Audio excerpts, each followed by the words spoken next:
In The Lobster, Greek writer-director Yorgos Lanthimos imagines a world where relationships are regulated. Adults are not allowed to be single, and failure to comply will result in being turned into an animal of one's choosing. It's one of the most inventive and compelling films of the year. This video is my attempt to interpret the film's ambiguous bookends and some of the themes on display. Needless to say, the film in its entirety will be on the table. This is meant for those who have seen The Lobster, so please go watch it if you haven't already, and check out my review here. And away we go. The Lobster throws us into its world with a one-shot scene as we observe a distraught middle-aged woman speeding down the road. She pulls over to one side, gets out as the camera swivels around to look out the windshield where 3 donkeys graze in the rain.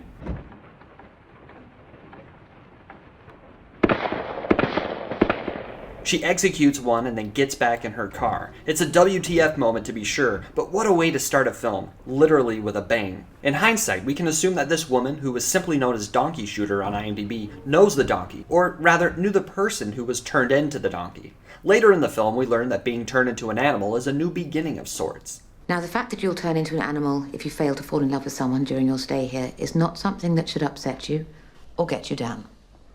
Just think as an animal you'll have a second chance to find a companion. A popular theory is that the donkey was once the woman's ex-lover, and she killed it in a moment of jealous rage. The donkey appears to have found new love and started a family. In contrast, the woman is all alone. Whoever she is and whatever her intention, she appears to have failed by the metric of this human society.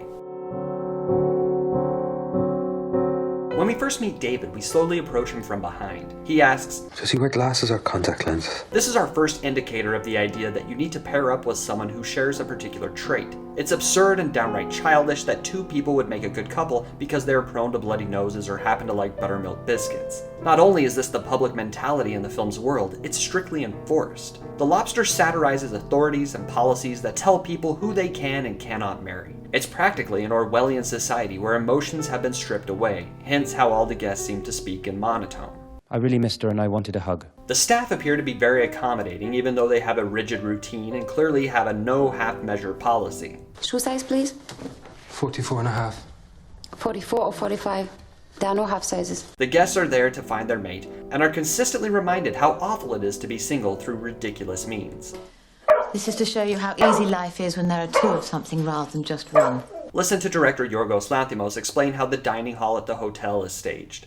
How the tables are set, it's every single person in there has to sit alone by himself in one table. They're all facing the same direction, and where they're facing is the area where the people that are now couples are sitting. So it's a bit of a motivational setup for the single people in the hotel, so they can, see the successful ones. In the second half of the film, we enter the world of the loners, outlaws who have rebelled against society and embraced their single status, but they too have a strict set of rules in place and punish any who disobey. The Lobster presents 2 ends of the relationship spectrum, 2 cultures housed in the hotel and the forest respectively. Not only are they aware of each other's existence, they invade each other's turf. The hotel guests hunt down and catch loners to add days to their stay, while the loners undergo stealth missions to sabotage relationships at the hotel. Both are guilty of forcing their ideals on the other and result in encounters that shine a light on where one's true feelings reside.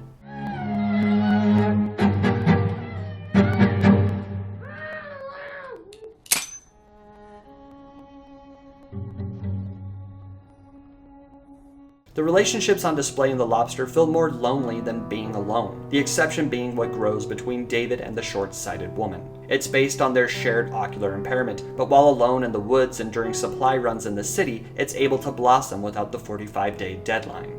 Of course, nothing this good could last in a world as disturbed as this one.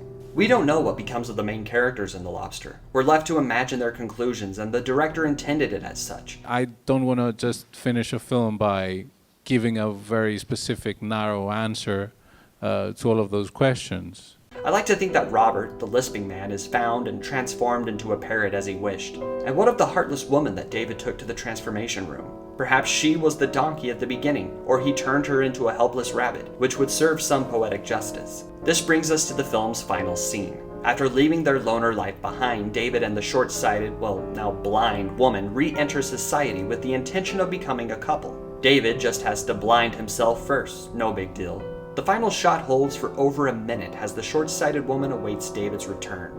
But it doesn't happen, at least not that we see. Your interpretation of the ending might speak to how optimistic or pessimistic you are. I quite like, leaving the space for the audience to be able to engage in that way with the film. Here are some observations to consider. Enough time has passed that she drank most of her water and the waiter comes by to refill her glass. How many of us would be able to gouge out our own eyes with a knife for the sake of love? They say love is blind, but that's ridiculous. And let's not forget what the short-sighted woman said after being blinded. Why did you have to blind me? You could have blinded him. As a couple walks by in the background, I get the feeling that's love, or at least society's perception of love, passing her by. The film then cuts to black, and we're left to contemplate the title, The Lobster. It's what David wanted to be turned into should his quest for love fail. Now, have you thought of what animal you'd like to be if you end up alone? Yes, a lobster. Why a lobster? Because lobsters live for over 100 years. Are blue-blooded, like aristocrats. And stay fertile all their lives. I also like the sea. Very much. I water ski and swim quite well since I was a teenager. When I saw this film in the theater, I sat through the credits, letting Sophia Loren and Tony Smaroda serenade my contemplation. And then the song ended.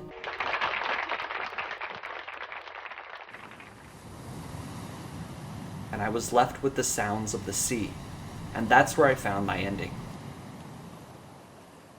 Those are some of my interpretations of The Lobster. Everyone is going to have a different reading of this film, and that's really the beauty of it. I look forward to reading your thoughts in the comments below and further discussing this fascinating picture. Also, check out my list of the 10 best films of the year so far to see where The Lobster ranked. Subscribe to Cineflect for video essays, movie lists, reviews, and more. Until next time, this is JS. Thanks for watching.